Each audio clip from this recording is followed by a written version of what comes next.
जिस नौकरी का इंटरव्यू मेरे लिए पूरी ज़िंदगी बदल सकता था, मेरे अब्बू ने उसका ख़त मुझसे छुपा दिया।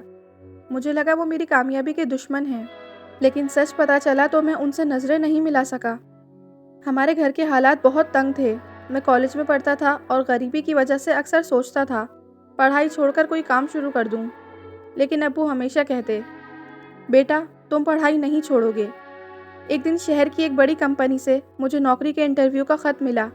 मैं बहुत खुश हुआ, लेकिन अब्बू ने ख़त देखा और अचानक खामोश हो गए। अगले दिन वो ख़त गायब था। मैंने पूरा घर ढूंढ लिया। मुझे यकीन हो गया अब्बू ने जानबूझकर ख़त छुपाया है।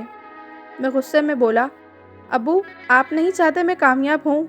अब्बू ने मेरी तरफ देखा और सिर्फ इतना कहा, एक दिन तुम मुझे समझोगे।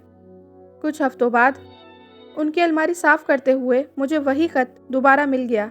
उसके साथ एक कागज़ भी था। उस पर लिखा था, इंटरव्यू के लिए शहर तक का सफ़र और रहने का खर्चा कैंडिडेट खुद उठाएगा। मेरे हाथ रुक गए। फिर मुझे अब्बू की डायरी मिली। आखिरी सफ़े पर लिखा था, मेरे पास इतने पैसे नहीं कि मैं अपने बेटे को शहर भेज सकूं, लेकिन मैं उसकी पढ़ाई ज़रूर जारी रखूंगा। नीचे लिखा था, मैं नहीं चाहता मेरी मजबूरी देखकर मेरा बेटा अपनी पढ़ाई छोड़ दे। मेरी आंखों में आंसू आ गए। फिर मुझे पता चला अब्बू ने मेरी अगले सेमेस्टर की फ़ीस देने के लिए अपनी साइकिल तक बेच दी थी। मैं उनके पास गया और पूछा, अब्बू आपने मुझे सच क्यों नहीं बताया? अब्बू ने धीरे से कहा, बेटा मैं तुम्हारा मौका नहीं छीनना चाहता था। मैं बस ये चाहता था कि तुम मजबूरी में नहीं बल्कि अपनी पढ़ाई पूरी करके अपने पैरों पर खड़े हो। मेरी नज़रें झुक गईं।